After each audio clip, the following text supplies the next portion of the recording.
said that he had a flat top in high school. It looked like Bart Simpson. So there's that. Yes. All right, Tim, so we have a lot of switch-ups, a lot of changes for this weekend in college football. Some games have been canceled, some postponed. So far, we're seeing Bama, LSU being postponed, Texas A&M, Tennessee postponed, Georgia, Missouri postponed, Ohio State, Maryland was canceled by the Big Ten. So tell me, what kind of an impact could a cancellation like this have on the Buckeyes' playoff chances? I don't think it's going to have a huge impact on Ohio State's playoff chances. I think other teams, because Ohio State has looked so dominant, and I think they will continue to do that in the games played, I think that they're still going to have a chance. I think it's for the outliers and the teams that the committee's not really sure on. I think that's where this season takes the hits. But I want to encourage the committee and all of the different conferences, the commissioners, that this is a year of adjustments. This is a year where we have to be willing to adjust. Listen, y'all know that I love the tradition of college football. But if there's a year to change, to adapt, to grow, to be able to figure out something that works best for these student athletes, this is that year. And so I want to see people continue to adjust, to work. Listen, the best teams are not the teams with the best game plan. They're with the best adjustments. That's the same with the NCAA, with the commissions. They need to be the best in adjustments to support these teams, coaches, and players. Bob Bowlesby, commissioner for the Big 12, Tim, talked on radio, I think, yesterday when he was saying that it's possible that the college football playoffs may be postponed. He doesn't anticipate that playoff games or a championship game will be played in February, but you can't rule anything out in this particular moment in time because of the pandemic. What are your thoughts about that? Do you anticipate a delay? And if so, do you have any issue with it? I don't anticipate it, but I think I would be okay with it. To me, we change our priorities a little bit this year. This year is, instead of following all the schedules like most of the year, this year is what is best for the players, what is safest for them, and then you get into more different criteria, right, of how can you compete in all those other areas. So if there's a better way to keep them safe and still compete by pushing it a week or two, I'm okay with that. If you think it's better to open up the playoff this year, I'm okay with that too. I would look at a lot of different scenarios, teams that maybe would be on the bubble but didn't get enough games, a Big Ten team, a Pac-12 team. I would be okay with that. Like I said before, I think we need to be open to using wise counsel, a lot of discernment, and a lot of ability to adjust when needed. Tim, I totally agree with you about adjustments. The perfect is the enemy of the good. Against all odds, they've played as much football as they already have. And we can't expect things to be perfect. If they finish the season, it's a miracle.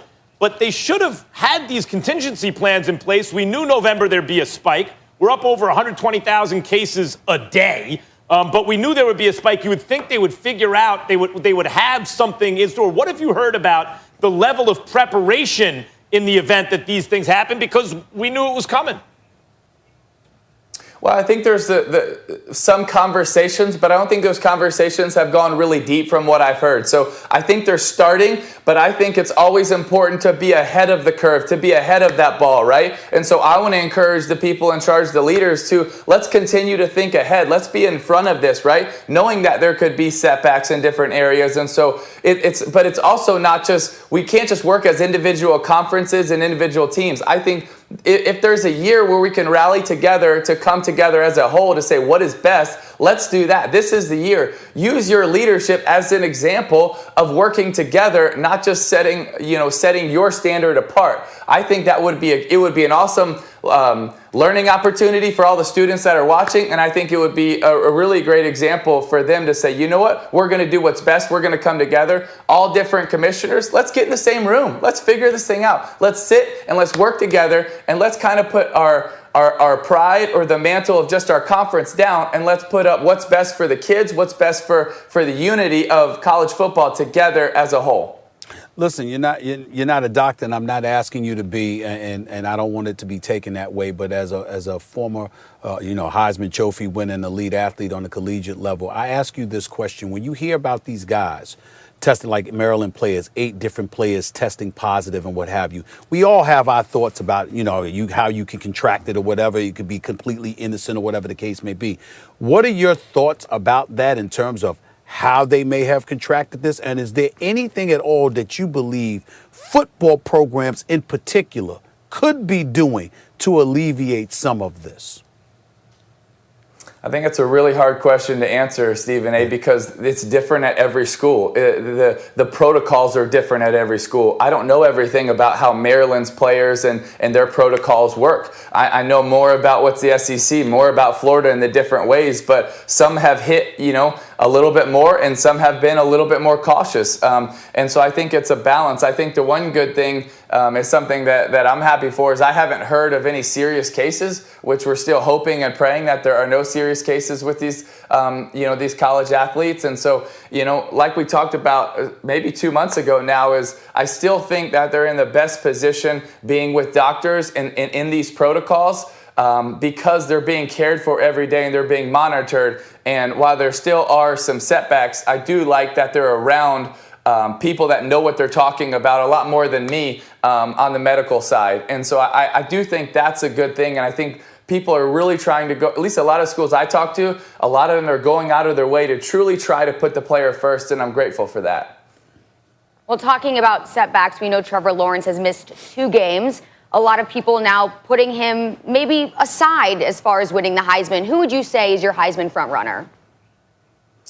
I think number 1 right now would probably be Mac Jones, and that's just a tiny bit over Trevor. I mean, a tiny bit. I think Trevor in the next few weeks, next few games, has an absolute shot to win it. I'm just going a tiny bit because Max played a little bit superior against a few better teams and played better competition. But this is still a super close race. I'll also throw Kyle Trask in there from the University of Florida. But I think there's a lot. And when Justin Fields plays more games, I think he's going to be right in the mix. And I think there's a lot of players. I think the Heisman is absolutely up for grabs. I think there are some front runners, but I think this thing is wide open for someone to come and have those Heisman moments down the stretch to really take it, if they have enough games. Absolutely. Meantime, DJ Uiagalelei, did I pronounce that right? I think I got it. Uiagalelei, I don't know about that. You could see. Yeah, we're a first name basis, but it's cool. Yeah. Right. We can see that he can play, but it does highlight a player's value when you get upset, if you call that an upset, I think you can, in your absence, right? So Trevor Lawrence is due to be back next week. What does this mean for Clemson? Well, I think what does this mean for the playoff picture? How do you look at Clemson with Trevor Lawrence back? Do you look at them as 1, 2, or 3, or 4 like they are ranked right now? I think they're one of the 3 best teams with Trevor. So how does the playoff committee view that? Do they put Notre Dame above with knowing Trevor's healthy? I think that's the biggest question that we're asking ourselves is, yes, Trevor's going to come back and he's going to ball, and they're probably going to get a shot to have another game against Notre Dame and set everything straight, or Notre Dame's going to be able to find a way. I was very impressed with Notre Dame. I think they're a really good team that's really physical, and they play fundamentally sound ball. But what happens when Trevor comes back? That's going to be really easy. But also, how does the committee take this into account? Because this is happening all over the place where players are going to have to sit out in a lot of key games down the stretch, maybe because it's COVID, maybe because it's injuries. How do they look at that? But that plays into the bigger college football picture for me. I'll give you another reason that you should look at Clemson and Dabo Swinney with a raised eyebrow, Tim Tebow. And here it is. Trevor Lawrence being out is one thing. Your defense giving up 47 points is another. I mean, are we going to talk about this defense of the Clemson Tigers? I'd like to hear what your take is on that, Tim Tebow. Well, I don't think they played their best game by any means, but I think you look at it as a whole and you need to take everything into account. It was a night game. They had several players out injured. It went into overtime, so there's multiple scores in overtime, so that plays into account. So you can't just look at it as a regular game. So I think all those things you take account. Was it a great game plan? No. Was it even a good play in by the defense? It was average for them. I think Brent Venables is still one of the best, but you know what?